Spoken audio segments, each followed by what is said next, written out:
भोपाल में भी national Herald की प्रॉपर्टी होगी सील। नेशनल हेराल्ड के दफ्तर में चल रही है इस वक्त कई कमर्शियल दफ्तर। नगरीय प्रशासन मंत्री भूपेंद्र सिंह का बयान, बिल्डिंग का कमर्शियल यूज करने वालों की होगी जांच कराने के बाद सील की जाएगी प्रॉपर्टी। तो नगरीय प्रशासन मंत्री भूपेंद्र सिंह का यह बयान सामने आया। बिल्डिंग का कमर्शियल यूज करने वाला कौन है उसकी जांच की जाएगी, उसके बाद बिल्डिंग को सील किया जाएगा। अब भोपाल में भी नेशनल हेराल्ड की प्रॉपर्टी सील होगी।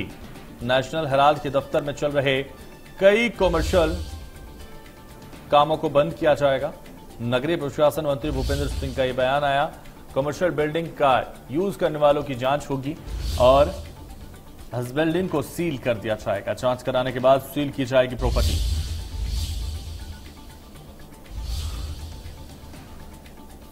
तो नेशनल हेराल्ड की प्रॉपर्टी अब भोपाल में भी सील होगी। नेशनल हेराल्ड के दफ्तर में चल रहे कई कमर्शियल दफ्तर बंद किए जाएंगे।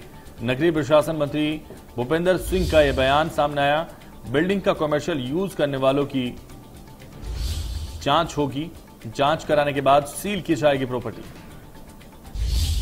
तो भोपाल में भी अब नेशनल हेराल्ड दफ्तर सील कर दिया जाएगा और इसमें जो लोग काम कर रहे हैं, जो इसका इस्तेमाल कर रहे हैं, उनकी भी जांच होगी। वो लोग कौन हैं? नेशनल हेराल्ड के दफ्तर में जो भी इस्तेमाल किया जा रहा है, अब उस बिल्डिंग में उन लोगों की जांच होगी और उसके बाद उसको सील किया जाएगा। तो जांच कराने के बाद सील की जाएगी प्रॉपर्टी। ज्यादा जानकारी के लिए हमारे संवाददाता भोपाल से इस वक्त ब्रजेश जैन हमारे साथ जुड़ गए। ब्रजेश, भोपाल में भी अब नेशनल हेराल्ड की प्रॉपर्टी सील की जाएगी, उसको लेकर क्या जानकारी आपके पास? सरकार ने सख्ती नेशनल हेराल्ड को लेकर भोपाल में भी दिखाई है और भोपाल में जो प्रॉपर्टी है नेशनल हेराल्ड की, उसकी दोबारा से जांच करने के निर्देश दिए गए हैं। नगरीय विकास मंत्री भूपेंद्र सिंह ने कहा है कि पूरा जो मामला है उसकी दोबारा से जांच की जाएगी और जो नेशनल हेराल्ड को जो जमीन अलॉट की गई थी और उस पर जो बिल्डिंग बनी है उसका कमर्शियल यूज किया जा रहा है। कुछ बड़ी फर्म को प्राइवेटली किराए पर जो बिल्डिंग के अलग अलग पार्ट हैं वो दिए गए हैं और इसकी दोबारा से जांच की जाएगी और अगर ये मामला सही पाया जाता है, जो शिकायतें हैं उसके खिलाफ भोपाल में, तो फिर उस पर कार्रवाई भी कड़ी की जाएगी। बिल्कुल, तो जांच कराने के बाद सील की जाएगी प्रॉपर्टी। ब्रजेश, और जो लोग इसमें काम कर रहे हैं, जो इसका बिल्डिंग का इस्तेमाल कर रहे हैं, अब उन लोगों की जांच किस तरह से की जाएगी? क्या उन लोगों को उससे बाहर निकालकर अब ये बिल्डिंग सील की जाएगी? बिल्कुल, देखिए ये जगह जो है वो नेशनल हेराल्ड को दी गई थी, लेकिन इसका कमर्शियल यूज किया जा रहा है।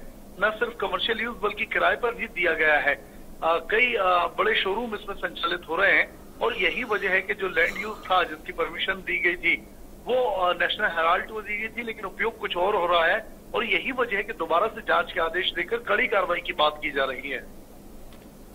तो कहा जा सकता है ये जो बिल्डिंग है, इस सरकारी बिल्डिंग का इस्तेमाल लोग अपने पर्सनल शोरूम चलाकर कर रहे हैं और इसीलिए अब उन पर कार्रवाई भी की जाएगी, उनको वहां से निकाला भी जाएगा और उसके बाद इस बिल्डिंग को सील कर दिया जाएगा। यही सच्चाई है? बिल्कुल, बिल्डिंग सील करने की बात नगरीय विकास मंत्री भूपेंद्र सिंह कर रहे हैं, लेकिन उन्होंने कहा है कि पहले पूरे मामले की जांच की जाएगी। हालांकि सरकार पहले भी इस मामले में जांच कर चुकी है, लेकिन जांच ठंडे रास्ते में थी और अब दोबारा से सरकार ने एक्शन दिखाया है। जो दिल्ली में नेशनल हेराल्ड पर ईडी के छापे पड़े हैं, लगातार दफ्तर सील करने की कार्रवाई चल रही है। सोनिया गांधी से लेकर कई अन्य नेताओं से पूछताछ इस मामले में की गई है, उसको लेकर अब भोपाल में भी सख्ती दिखाई जा रही है और दोबारा से पूरे मामले की जांच के आदेश दिए गए।